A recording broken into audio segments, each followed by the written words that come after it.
Stratagème 12. Il s'applique à un concept général qui n'a pas de dénomination spécifique, mais qui doit être désigné par analogie. Il est alors nécessaire de choisir l'analogie de la manière qu'elle serve notre affirmation.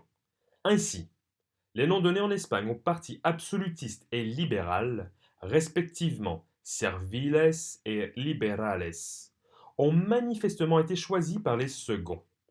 Le terme protestants est le fruit d'une autodénomination, tout comme le terme évangéliste, tandis que le terme d'hérétique leur a été attribué par les catholiques. Ceci est également applicable à un niveau moins métaphorique. Par exemple, si mon adversaire propose une modification, on préférera parler d'innovation, car le thème est connoté.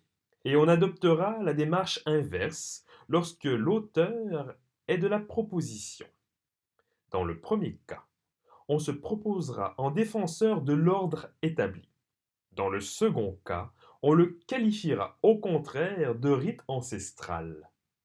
Prenons ce qu'on pourrait nommer, en toute impartialité, culte ou religion.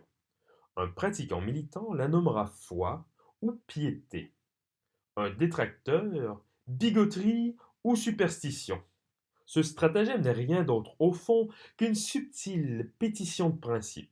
Ce qu'on aurait démontré, on le place dans le mot lui-même, et la conclusion sera inférée par le seul biais d'un jugement analytique.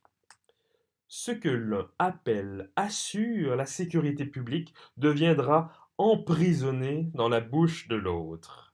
Un orateur dévoile souvent son intention par les noms qu'il donne aux choses. Tandis que l'un parlera de clergé, l'autre parlera de prêtraille. De tous les stratagèmes, c'est celui qu'on utilise le plus instinctivement. Dévotion égale fanatisme.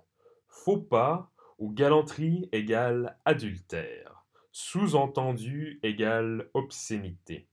Gêné égale ruiné. Influence et relation égale corruption et népotisme. Témoignage de gratitude égale grâce, rétribution.